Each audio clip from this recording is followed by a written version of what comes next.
microbiología es la rama de la biología que se encarga del estudio de los diferentes microorganismos. Especialmente se dedica a su clasificación, descripción, distribución, sus formas de vida y el funcionamiento de estas pequeñas partículas que gracias al invento del microscopio hoy en día se puede observar en nuestro entorno y también se encuentran en nuestros alimentos. Con base en esto, el siguiente video va a estar relacionado con los temas de metabolismo microbiano, microscopía, tinciones, siembra y cultivo de microorganismos, reacciones de polimerasa y las técnicas de ELISA para el diagnóstico microbiano. Mi grupo está conformado por Lisset Pumalpa, Jixi Moreira, Naidelin Ponce, Lisbeth Macía y mi persona Valeria García Ponce. A continuación, metabolismo microbiano. Metabolismo microbiano. Para abordar la temática del metabolismo microbiano, vamos a hacer los procedimientos de dos experimentaciones con el fin de explicar las posibles manifestaciones de la producción de dióxido de carbono, CO2, y también de la producción de ácido láctico. En la primera experimentación, que se va a basar en la producción de CO2, vamos a utilizar los siguientes materiales, como lo son agua potable, azúcar y levadura casera. Para la experimentación número 2, que se va a basar en la producción de ácido láctico, vamos a utilizar yogur natural sin aditivos alimentarios y leche preferentemente que esté cerrada en su envase y que no haya sido manipulada. Para ambos procedimientos vamos a utilizar fundas herméticas. A continuación es la experimentación número 1. Para el experimento número 1 vamos a utilizar 1 gramo de levadura, 10 gramos de azúcar y 50 mililitros de agua. Para la muestra número 1 vamos a utilizar los 50 mililitros de agua, de preferentemente que esté a temperatura media tibia. Lo depositamos, luego proseguimos con el depósito de 10 gramos de azúcar y finalizamos con 1 gramo de levadura. Luego cogemos la muestra y la sellamos. Para evitar confusiones vamos a rotular la muestra con muestra número 1 y la hora.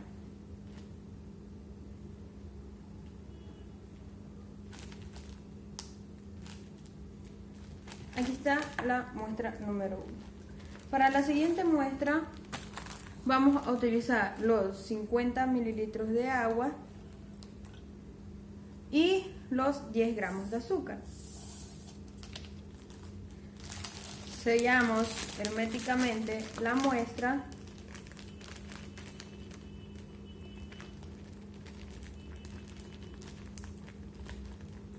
y rotulamos con muestra número 2.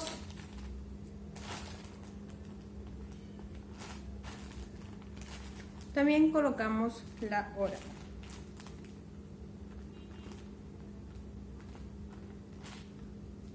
Para ambas muestras vamos a dejar que reposen por un lapso de tiempo de 3 horas y vamos a explicar qué cambios se han experimentado en las muestras. Cambios que se dieron en el experimento número 1.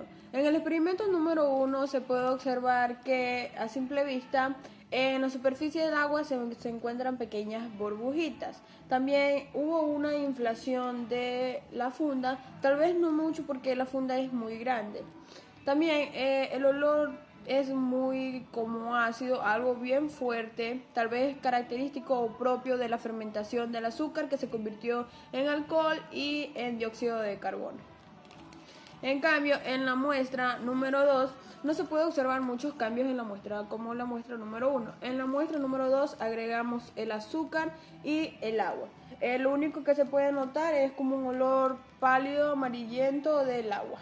¿A qué se deben los cambios observados en la muestra número 1 y en la muestra número 2?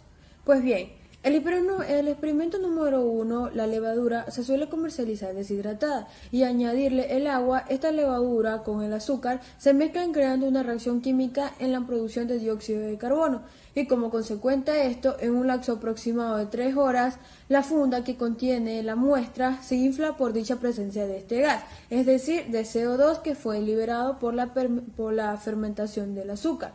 Entrando más en detalle, la levadura con hongos unicelulares y particularmente la que se usó en este experimento es la levadura de panadería, llamada Saccharomyces cerevisiae, la cual se alimenta del azúcar y de esta forma obtiene su energía durante su proceso de fermentación.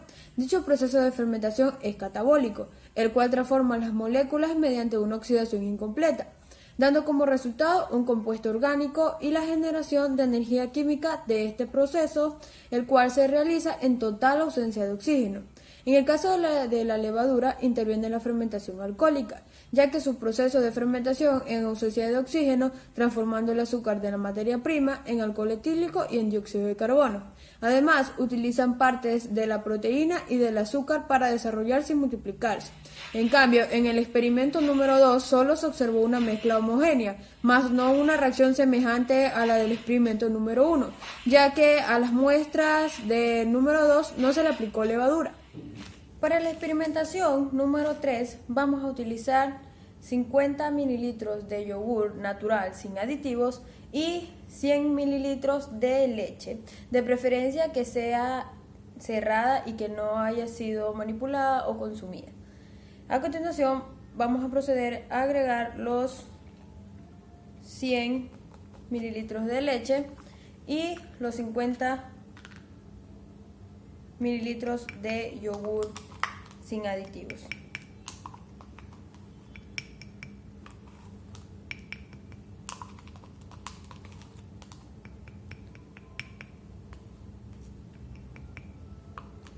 Una vez de esto, cerramos la bolsa .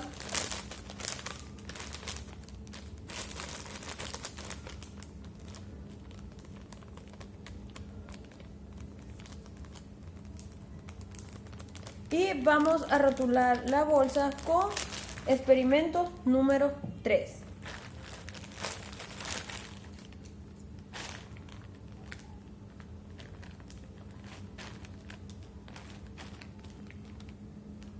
Y la hora.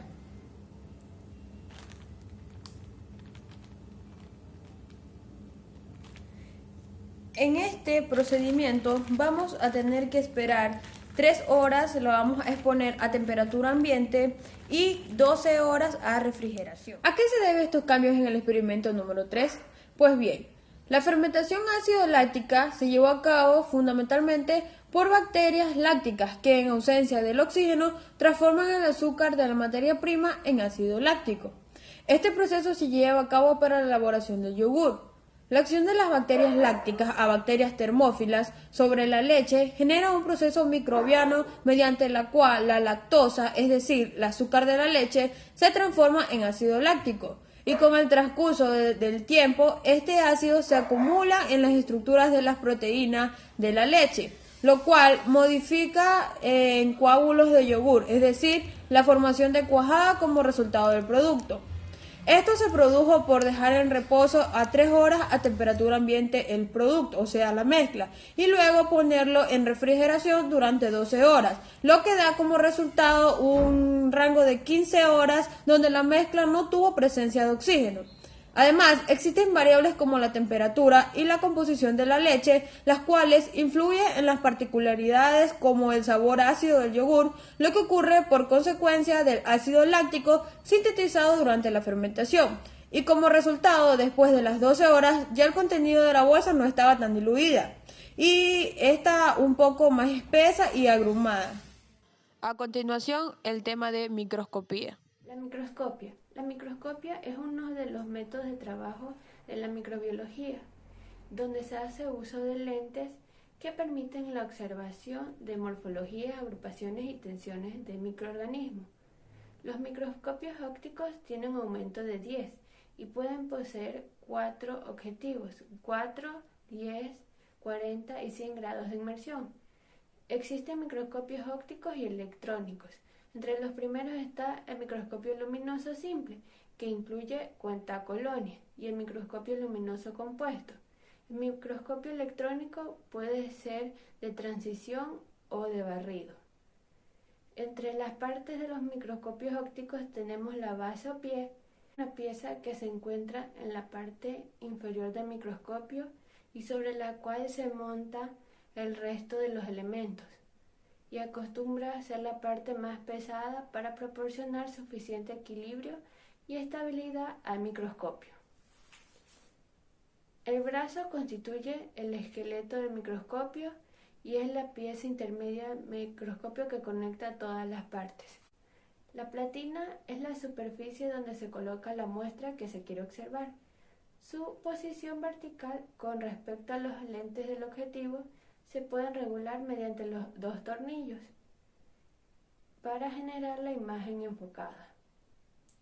Tiene un agujero en el centro a través se ilumina la muestra y hay dos pinzas unidas a la platina que permiten mantener la muestra en la posición fija. Las pinzas tienen la función de mantener la preparación una vez que ésta se ha colocado sobre la platina. El tornillo macrométrico. Este permite ajustar la posición vertical de la muestra respecto al objetivo de forma rápida y se utiliza para obtener un primer enfoque que es ajustado mediante el tornillo micrométrico. El tornillo micrométrico se utiliza para conseguir un enfoque más preciso de la muestra. Mediante este tornillo se ajusta de forma lenta y con gran precisión el desplazamiento vertical de la platina. El revólver es una pieza giratoria donde se montan los objetivos. Cada objetivo proporciona un aumento distinto. El revólver permite enfocar el más adecuado a cada aplicación. El tubo. El tubo es una pieza estructural unida al brazo del telescopio que conecta el ocular con los objetivos. El foco o fuente de luz es un elemento esencial que genera un haz de luz dirigido hacia la muestra. El diafragma es una pieza que permite regular la cantidad de luz incidente en la muestra y se encuentra situado justo debajo de la platina. El objetivo es un conjunto de lentes que se encuentra más cerca de la muestra. El ocular es un elemento óptico que proporciona la segunda etapa de la ampliación de imagen. Esta amplía la imagen que ha sido previamente aumentada mediante el objetivo. Tema: tinciones. Las tinciones bacterianas son un conjunto de procesos que conducen a la coloración de las estructuras que componen las bacterias. Esto tiene por objeto el aumentar el contraste entre esas estructuras y el medio que las rodea y permite por tanto que las bacterias sean visualizadas microscópicamente con mayor facilidad. Las tinciones en microbiología son las primeras herramientas que se utiliza en el laboratorio para el diagnóstico de las enfermedades infecciosas. Desde hace más de un siglo han ayudado a resolver problemas de etiología microbiana.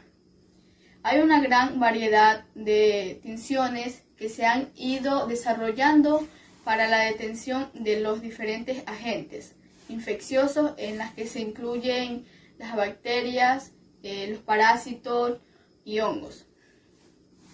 La tinción de Gram es una prueba que se detecta bacterias en el lugar donde se sospecha una infección. Puede ser la garganta, los pulmones, los genitales o las lesiones en la piel. Las tinciones de Gram también se pueden usar para detectar bacterias en ciertos fluidos corporales como la sangre o la orina. También se pueden clasificar como simples cuando toda muestra se tiñe del mismo color y se utiliza un solo colorante, sea azul de lactofenol o tinta china. Tinción diferencial, cuando se visualiza más de un color porque se utiliza más de un colorante. Tinción específica, cuando se utiliza anticuerpos marcados con una molécula fluorescente para identificar una estructura celular o particular. ¿Cómo se hace la tinción de Gram? El proceso es muy sencillo y les voy a dar los siguientes pasos. Como paso número 1 sería recoger la muestra de bacterias a estudio mediante un hisopo. Como paso número 2 sería extender dicha muestra sobre un portaobjetos y dejarla secar. Luego fijar la muestra mediante un alcohol. Después aplicar el tinte de violeta de genciana sobre el portaobjetos y esperar 1 minuto. Luego de eso enjuagar la muestra con agua y aplicar un fijador de violeta de genciana. El ugol y el violeta de genciana forman un complejo insoluble en agua capaz de penetrar en la pared de las células bacterianas. Luego lavar de nuevo el portaobjetos con una mezcla de alcohol y acetona durante unos segundos. Opcionalmente se puede añadir una tinción de safranina o fucsina para distinguir las gram negativas que aparecerán bajo el microscopio, con un tono rosado o rojo. Una vez que se pueda observar la muestra al microscopio, veremos que de color violeta las gram positivas y de color rosa o rojizo las gram negativas. Siembra y cultivo de microorganismos. Siembra y cultivo de bacterias. Para efectuar el estudio de los microorganismos se han diseñado diversos métodos que permiten cultivarlos bajo condiciones artificiales, en lo que es posible cultivarlo bajo condiciones experimentales y manejar un solo tipo de microorganismo. Una de las técnicas más usadas en el laboratorio de microbiología consiste en transferir una muestra microbiológica de un ambiente determinado a un medio de cultivo, lo que permite obtener cultivos microbianos. Al efectuar este procedimiento es necesario considerar que en el área de trabajo existen muchos otros microorganismos. Debido a esto es necesario tomar precauciones para impedir que estos penetren y contaminen los cultivos en estudio. La aplicación de estos procedimientos ha permitido propagar a los microorganismos en cultivos mixtos, así como su aislamiento y la obtención de cultivos puros, facilitando de este modo el estudio, caracterización, aplicación y control de los mismos. La forma de sembrarlos y cultivarlos depende del tipo de microorganismo y propósito específico del estudio. Cultivar un microorganismo significa promover intencionalmente el desarrollo de este en medios de cultivo y condiciones de laboratorio controladas.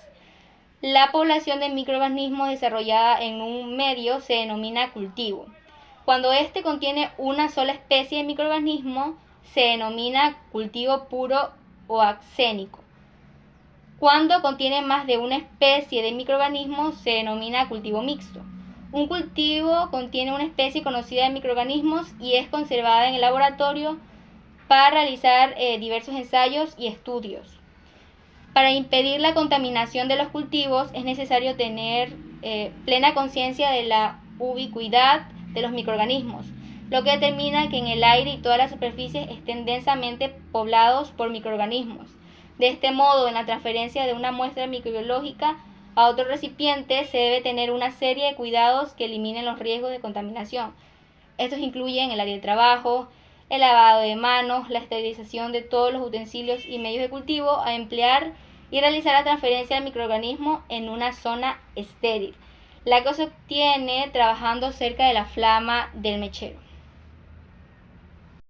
Procedimiento para realizar una siembra y cultivo de bacterias. Siembra por estría en placa. Los medios sólidos contenidos en caja Petri se inoculan mediante la técnica de siembra por estría. Esta técnica se emplea para aislar microorganismos, observar características coloniales y algunas características metabólicas. Para realizar esta siembra utilizamos los siguientes materiales: una asa bacteriológica, cajas de Petri con medio de cultivo y un cultivo de bacteria o levadura. A continuación vamos a efectuar la siembra empleando la técnica estría recta.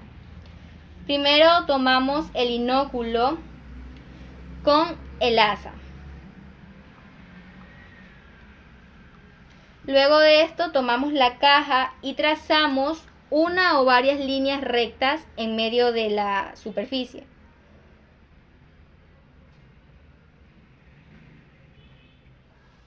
Luego de esto esterilizamos el asa comenzando desde la base hasta la punta. Interpretación. Independientemente de la técnica que se use, la finalidad de la siembra por estría en caja es la de observar alguna característica metabólica o efecto antagónico. Reacción en cadena de polimerasa. Luego de colocarnos todos los instrumentos de protección, debemos preparar el área de trabajo con los materiales que necesitaremos. Como es importante que la mezcla y la reacción no se contamine con ningún ADN que no sea el de interés, en la primera parte del procedimiento puede realizarse en una cabina de PCR. Dentro de la cabina vamos a ubicar las pipetas automáticas, unos racks con tics, un descarte para tirar los tics usados, una gradilla con los tubos de los reactivos y los tubos Spendorf vacíos donde se hará la reacción de PCR. Los elementos necesarios para hacer la PCR son el buffer con magnesio, una mezcla en partes iguales de los 4 DNTPs, los primers, la Taq polimerasa y una muestra del ADN que queremos amplificar.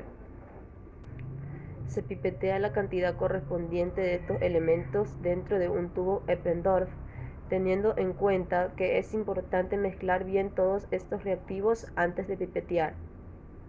Generalmente se realiza lo que se llama una master mix, que es una mezcla de reacción de mayor volumen que se utiliza para evitar los errores de pipeteo que causan las mezclas de volúmenes pequeños.